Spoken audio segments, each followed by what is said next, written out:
Oke, sekarang kita akan masuk ke pembahasan bab selanjutnya ya, yaitu mengenai garis sejajar dalam segitiga.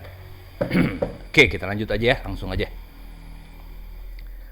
52.11 teorema garis sejajar yang dipotong transversal. Apa sih transversal? Transversal itu bisa dibilang kayak melintang, seperti kalau misalnya kita ingat kata transversal dipakai itu di gelombang ya. Gelombang ada gelombang longitudinal dan gelombang transversal. Gelombang transversal itu apa? Gelombang yang arah rambatnya tegak lurus dengan getarannya.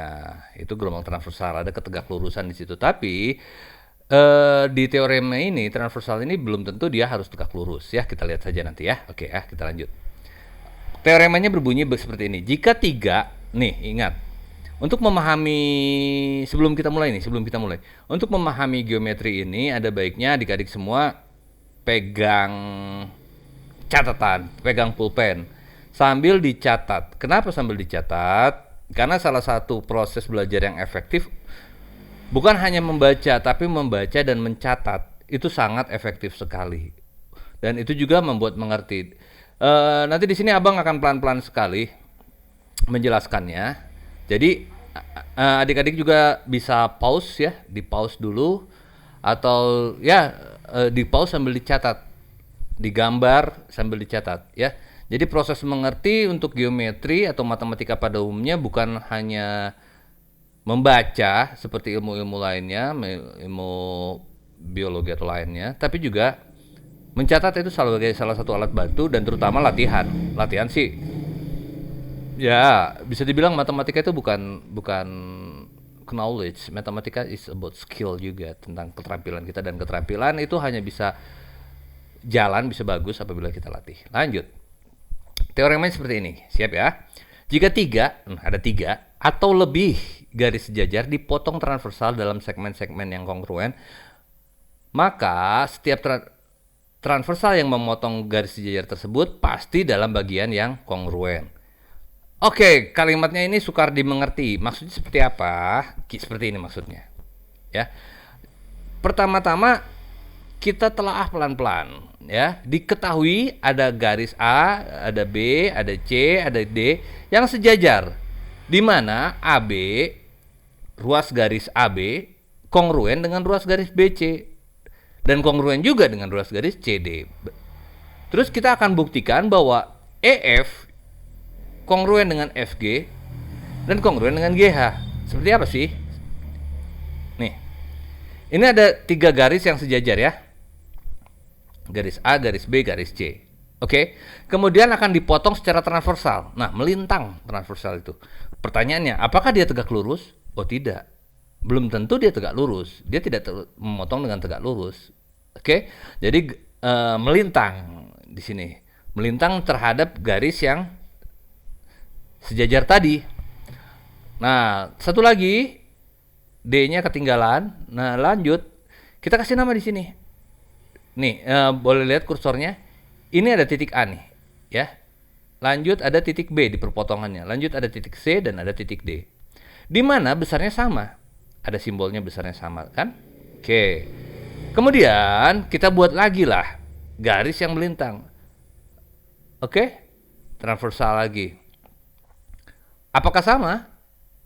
Tidak. Yang satu melintangnya agak miring ke kanan, yang satu miring ke kiri. Oke, kita kasih nama deh, di situ E, di situ F, di situ G, di situ H.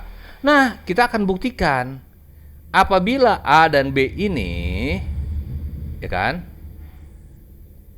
sama besarnya, kongruen, maka E dan F, ruas garis EF, ruas garis FG, ruas garis GH itu akan kongruen juga ya.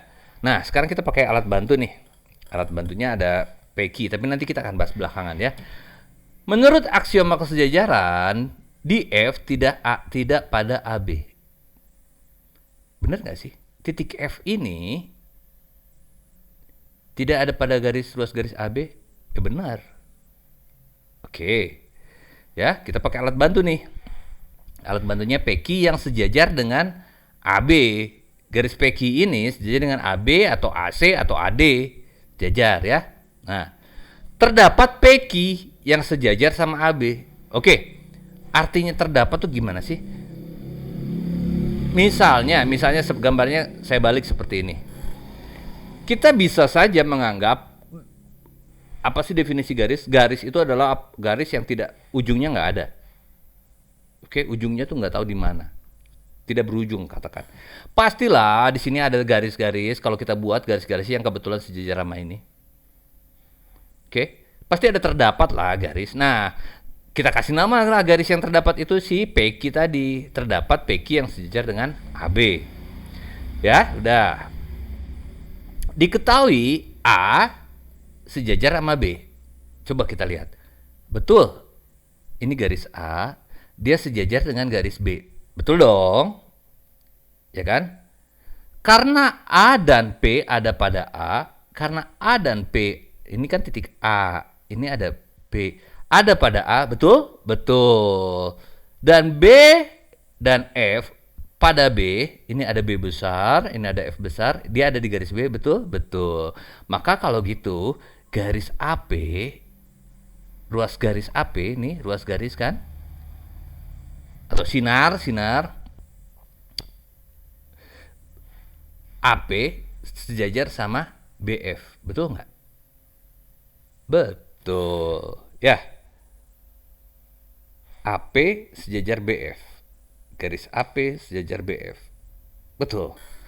Oke, kenapa? Kenapa betul? Karena dia ada pada garis yang sejajar. Sederhana kan, mudah dimengerti.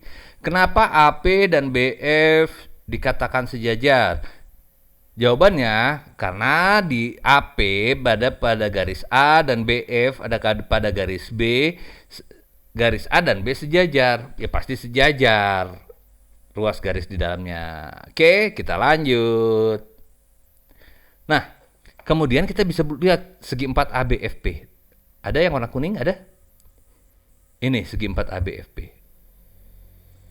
Ya, yang warna kuning ini. Nah, lihat segi 4 ABFP, perintahnya gitu. Oke, kita lihat. Karena AP sejajar dengan ruas garis BF, AP sejajar dengan ruas garis BF, betul? Sejajar? Betul. Dan AB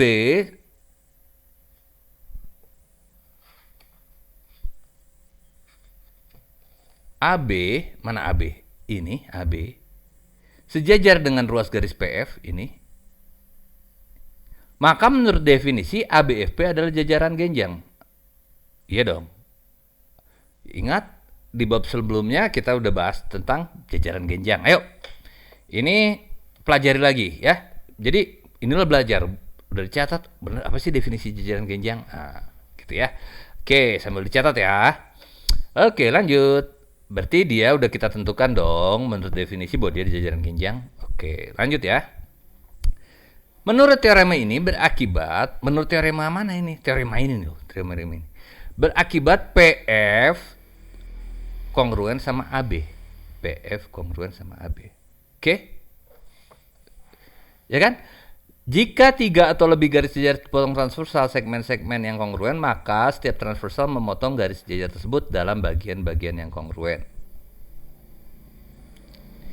Berarti PF sejajar sama AB. Selain itu, kita juga dibantu oleh jajaran genjang yang menyatakan bahwa PF dan AB itu adalah sejajar. Sudah selesai? Belum selesai. Kenapa? Yang akan kita buktikan bukan PF sejajar PF kongruen dengan AB. Yang akan kita buktikan adalah si EF, ruas garis EF dan ruas itu kongruen dengan ruas garis FG, kongruen dengan ruas garis GH.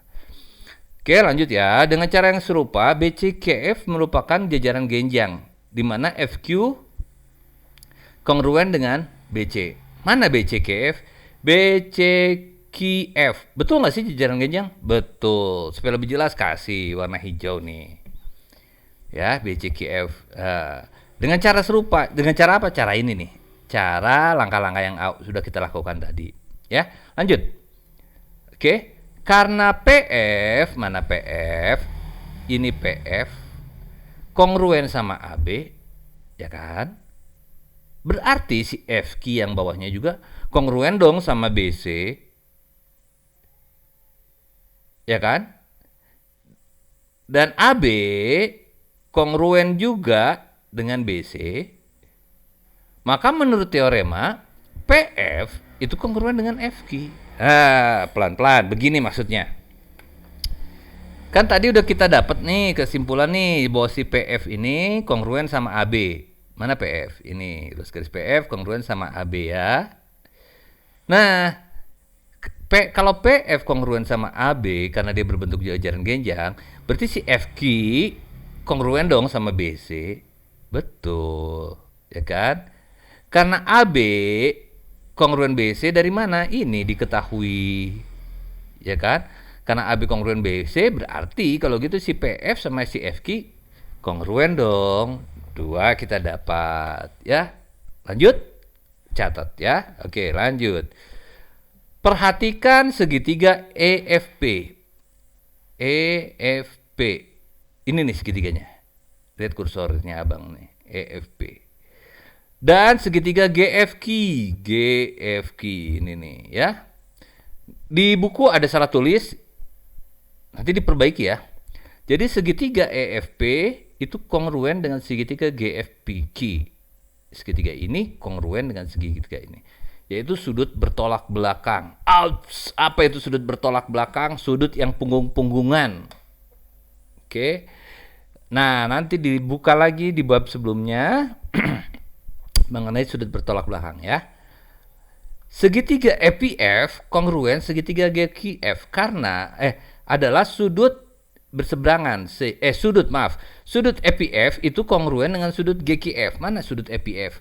EPF, sudut yang ini nih. Nih, lihat kursornya. Kelihatan ya. Dia kongruen dengan sudut GQF. GQF, yang ini nih. Kelihatan ya. Adalah sudut berseberangan sehingga menurut aksioma sudut sisi sudut segitiga EFP itu kongruen dengan segitiga GFQ. Akibatnya si EF itu kongruen sama FG. Nah, kita udah dapat nih poin ini. EF kongruen sama FG sudah terbukti. Bang, ulangi bang. Masih bingung bang? Oke, kita ulangi pelan-pelan. Ya, kan kita tadi sudah dapat nih. Setuju dong bahwa dia bertolak belakang? Setuju ya. Kita lihat bahwa si PF kongruen sama FQ udah setuju? Sudah. Bayangkan segitiga satu sisinya sudah setuju kongruen. Ini sudah. Sisi. Terus ini ada sudut. Sudut ini sama. Ini sudut sama. Kita udah punya 2. Ingat, sudut, sisi, sudut. Ya kan? Ini 2 sudutnya. Sudut ini sama dong, kan sudutnya bertolak belakang. Ya kan? Sudut ada sisi yang sama, ada sudut yang sama lagi. Sudut, sisi, sudut. Pasti 100% segitiganya kongruen. Ya. Oke, nanti kita sama-sama buka di video mengenai segitiga sudut, sisi, sudut itu ya. Jadi ini ada sudut yang ini tolak belakang sama dengan sudut ini. Garis ini, sisi ini sama dengan sisi ini. Lalu sini sudut ini sama dengan sudut ini. Ya, sehingga dinamakan berseberangan. Nama sudutnya berakibat bahwa segitiga EFP itu kongruen sama segitiga GFQ. Kalau kongruen, akibatnya apa? Berarti si garis EF itu kongruen sama garis FG. Setengah sudah terbukti. Lanjut bang. Lanjut. Nah, sekarang dapat pakai gambar yang sama ya. Sekarang kita akan buktikan yang FG bahwa itu kongruen sama GH. Nah, kita bikin alat bantu nih. GH kan yang ini, kita bantulah bikin garis bantu GR. Ya. Nah, dengan cara yang sama terdapat CDRG. Coba CDRG ini kan jajaran genjang juga ya. Cuman abang nggak kasih warna deh, tapi ini terlihat lah jajaran genjang. Dengan demikian si CD-nya ini kan sama dengan garis bantu yang baru kita buat tadi toh, GR ini kongruen ya. Nah, karena FQ kongruen dengan BC, mana BC ini? GR kongruen sama CD yang ini. BC kongruen sama CD, berarti si FQ sama GR itu kongruen dong. Walaupun dia bergeser, tapi kongruen garis ini. Ya, oke. Maka ini pasti kongruen. Sekarang kita lihat segitiganya lagi. Ada segitiga FQG, ya. Ada segitiga GRH. Sudut QFG, yang mana sudut QFG? Yang ini nih, yang atas. Ya. Itu kongruen dengan sudut RGH. Ini. Kongruen. Ya. Lalu sudut FQFGQ yang mana? Yang ini. Itu kongruen dengan sudut GHR yang ini. Maka FQ kongruen dengan GR. Bang, dari mana abang tahu kalau sudut QFG, ya kan? Nah, itu kongruen dengan sudut RGH. Ayo, dari mana kita tahu? Ya, dua garis sejajar. Kalau kita lihat sudut ini, kalau gambar kalian ini, gambar semua ini kalian miringin dengan laptopnya dimiringkan, maka sudut ini adalah sudut yang sehadap. Maka sudut ini adalah sudut yang sehadap. Sudut sehadap besarnya sama. Ya, berarti FQ sama dengan GR. Kita udah dapat nih, FQ-nya sama dengan GR. Kongruen dengan GR. Akibatnya FG, mana FG? FG itu kongruen sama GH, sama ini. Dapat dong FG dan GH. Berarti kita dapat kesimpulan. EF kongruen sama FG. Di slide sebelumnya tadi kita udah dapat kesimpulan kan? Yang ini. Nah, ini EF kongruen sama FG kan? Lalu sekarang kita dapat kesimpulan lagi. FG-nya kongruen sama GH. Maka EF kongruen FG dan FG kongruen GH. Terbukti. Oke. Silakan diulangi bagi yang belum mengerti, diulangi videonya ya. Dicatat. Kalau ada yang nggak mengerti bisa didiskusikan nanti sama abang. Kita akan lanjut ke teorema selanjutnya. Teorema garis jajar yang dipotong transversal masih. Tadi kan 3 buah garis ya. Teoremanya coba kita lihat nih. Tadi 3 buah garis. Sekarang teorema 52.12 adalah jika sebuah garis membagi dua sama sebuah sisi segitiga dan sejajar dengan sisi kedua, maka ia membagi sisi ketiga dalam bagian yang sama. Segitiga sisinya ada berapa? Ada 3. Kalau baca ini kok nggak ngerti ya bang? Oke, no problem. Abang juga nggak ngerti kalau baca saja tanpa gambar. Caranya kita gambar. Ada segitiga bebas. Nggak mesti siku-siku, nggak mesti sama sisi, nggak mesti sama temen, nggak mesti sama orang tua. Yang penting segitiga bebas nih ya. Ada sebuah garis membagi dua sama sebuah segitiga. Nah, kita kan bagi. Kita kasih nama dulu ya. A, B, C, D. Nah, jadi gini. Garis ini membagi dua sama sebuah sisi segitiga. Ini ada sisi segitiga dibagi dua sama garis ini nih. Ya kan? Besar dari A ke titik potong ini sama dengan besar titik B ke titik potong ini. Dibagi dua nih, dua sama. Ya. Dan sejajar dengan sisi keduanya. Sejajar dengan yang bawah si garis ini tuh. Maka ia membagi sisi ketiga dalam bagian yang sama. Oke, pasti dia akan ngebagi sisi yang satunya ini, yang miring ini, sama besar. Itu masuk teoremanya. Jadi kalau ada segitiga, ya dipotong sama besar satu sisi, tapi dia sejajar sama sisi yang salah satu manapun, pasti dia memotong sama besar sisi yang satunya. Oke, akan kita buktikan dong. Buktikan. Kita lihat di sini dengan garis bantu. Ya, abang buat garis bantu AF nih. Terus kita kasih nama potongannya DE. Diketahui DE sejajar sama BC. DE ini sejajar sama BC. Betul nggak? Ya betul dong. Kan tadi kita udah janjian sejajar dengan sisi kedua. Oke. DE membagi dua sama AB. Dibagi dua sama besar. Betul dong. Kan kita udah janjian di teorema ini. Membagi dua. Oke, lanjut. Akan dibuktikan bahwa si DE ini, garis ini, membagi dua sama AC. Berarti AC ini akan dibagi dua sama besar. Artinya si AE itu pasti sama dengan EC. Lanjut. Bukti. Menurut aksioma kesejajaran, di A terdapat AF, tegak lurus BC. AF, tegak lurus, maaf, sejajar dengan BC. Betul. Aksioma kesejajaran yang mana, Bang? Yang kemarin, barusan kita pelajari. Nih, 3 atau lebih garis sejajar dipotong transversal dalam segmen-segmen yang kongruen, maka setiap transversal memotong garis sejajar tersebut dalam bagian yang kongruen. 3 atau lebih, coba kita hitung. Ada berapa garisnya? 1, 2, ada 2 Bang. 3, 2 Bang, 3. 1, 2, 3. Ya. Jadi menurut aksiom yang tadi, A terdapat di AF. A terdapat di AF, betul? Betul. Itu sejajar sama BC. Karena AF-nya, ruas garis AF sejajar sama BC, ya kan? Diketahui DE tegak lurus sama BC. DE-nya tegak lurus BC. Oke? Oke, lanjut.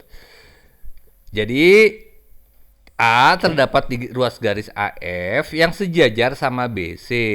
Karena diketahui BC-nya tegak lurus DE. Berarti AF sama DE ini sejajar nggak? Sejajar. Gini, kalimat ini artinya gini. Si AF ini sejajar sama BC. Sementara si BC ini sejajar sama DE. Artinya AF sama DE sejajar nggak? Sejajar, Bang. Oke, lanjut, Bang. Oke. Maka AF sejajar DE, sejajar BC. Nah, kan? Bener kan? Keren lah adik-adik kita ini. Lanjut. Karena AF, ruas garis AF sejajar ruas garis DE sejajar dengan ruas garis BC, maka AD, mana AD ini, kongruen sama DB. Betul. Menurut teorema transversal, AC memotong ketiga garis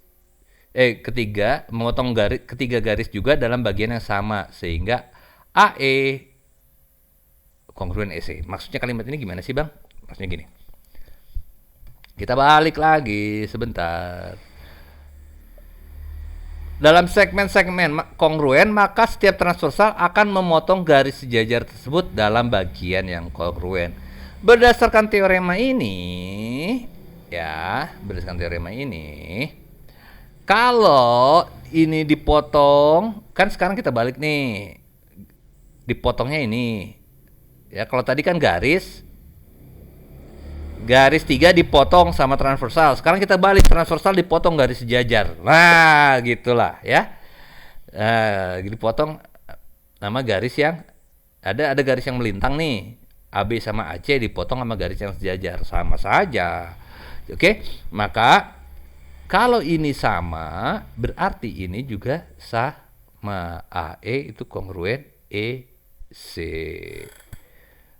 Asal syaratnya sama, yaitu ketiga-tiganya sejajar. Oke, lanjut. Teorema 52313. Teorema garis sejajar yang dipotong transversal ya. Tadi kan sebuah garis membagi dua sama, sekarang juga sebuah garis membagi dua sama dua sisi segitiga, maka garis itu sejajar. Bingung, Bang, 2 sama 2. Gini loh. Ya. Ini ada segitiga. Ya, kita kasih nama ABC. Terus kita punya garis D. Oke. Nah, kalau ada garis membagi 2 sama sisi segitiga, artinya dibalik nih. Garis ini memotong sama besarnya. Kalau AD sama dengan DB, AC sama dengan AC. A titik ini yang belum kita kasih nama. Atau kita kasih nama dulu ya. Nah, AE ini yang ke atas kita abaikan dulu, yang P kita abaikan. Abang terangkan dulu membagi 2 segitiga garis itu ya. Kayak gini aja deh, kita udah tahu tadi. Ini titik E, ini kita kasih nama titik E. Kalau ada AD, ada garis memotong segitiga, ada segitiga nih kue nih, ya. Di mana nanti AD itu sama dengan DB, AE sama dengan EC. Ini sama panjang, ini sama panjang. Pasti garis itu sejajar. Itu maksud teorema ini. Ya. Oke. Nah, sekarang kita buktikan. Misalkan segitiga ABC dan garis itu DE, nih garisnya DE. AD kongruen sama DB. Ini. Ruas garis AE kongruen sama ruas garis EC ini. Maka harus dibuktikan nih, kita buktikan bahwa DE sejajar dengan BC. Begini. Kita keren di teorema ini pembuktiannya kita akan balik. Oke? Analoginya begini.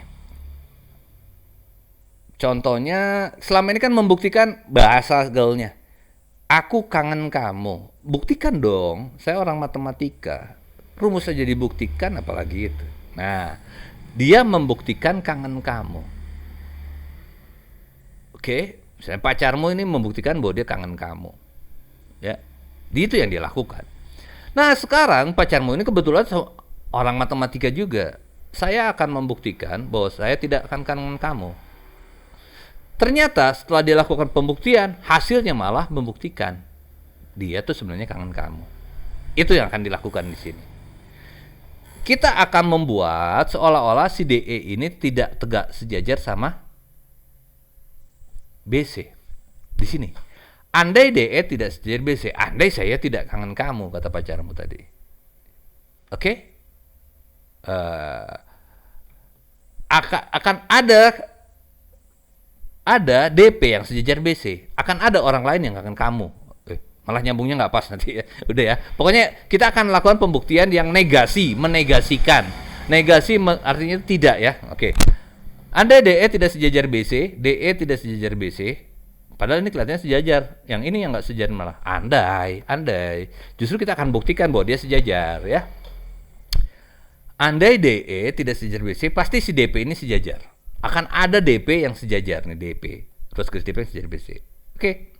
Lihat segitiga ABC. ABC mana sih ini? Dengan DP si ini sejajar BC. Oke, deal. DP sejajar BC. Iyalah. Oke, kan kita pura-puranya sejajar. Kita pura-pura si DP ini sejajar. Mengandaikan si DP ini yang sejajar. Oke. Maka AD itu kongruen DB. Ya. Oke. Setuju. Menurut teorema 5212, teorema yang tadi, buka lagi catatannya sambil dibaca. Kalau AP kongruen sama PC, oke, sehingga MAP, besarnya AP ini adalah setengah dari MAC. Iya dong. Ya kan? Kan kalau AP ini kongruen sama ini, membagi dua sama. Kalau dia membagi dua sama, berarti membagi duanya sama, berarti MAP ini adalah setengahnya dari ini. Kan dibagi sama besar. Setuju? Setuju bang. Lanjut bang. Oke. Kalau AE kongruen EC, berarti MAE itu setengah MAC. Nah, kembali lagi nih. Iya dong, betul. Kalau AE-nya kongruen sama EC. Bayangan ya, gini. Satu garis dibagi sama dua besarnya. Ini rebutan mana yang sebenarnya membagi dua tuh? Si P apa si E yang rebutan? Ini akan kita buktikan nih. Yang membagi dua adil tuh mana? Si P apa si E? AP apa DP-nya apa DE-nya yang membagi dua adil? Oke. Nah, sekarang kita lihat. AP mengklaim bahwa dia setengah AC. AE mengklaim bahwa dia setengah besarnya AC juga, harus garis AC. Oke. Ada dua yang mengklaim itu. Kalau gitu, MAP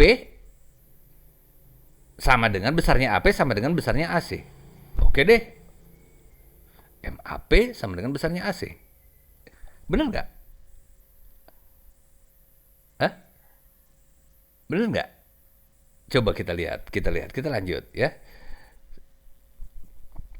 Kita lihat. Karena MAE, besarnya MAE, nih. Karena besarnya MAE sama dengan besarnya MAP, AE ini ya, ditambah PE. Lihat, pada kenyataannya seperti itu.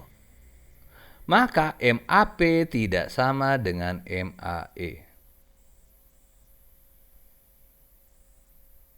Oke, ini bukan MAC ya, ini salah ini.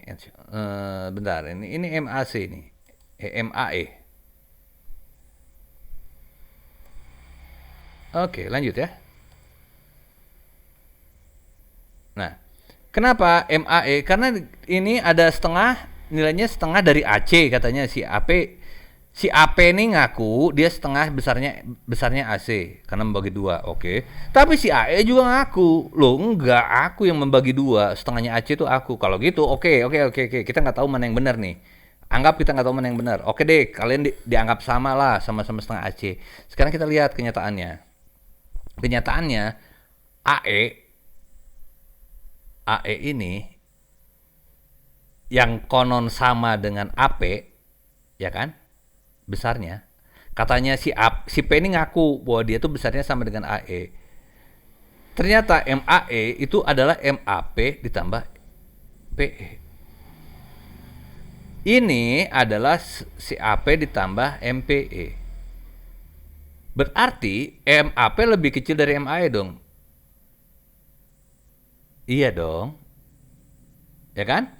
Karena 3 sama dengan 2 tambah 1. Berarti 2 lebih kecil dari 3 dong. Ya, terjadi kontradiksi lah. Ya?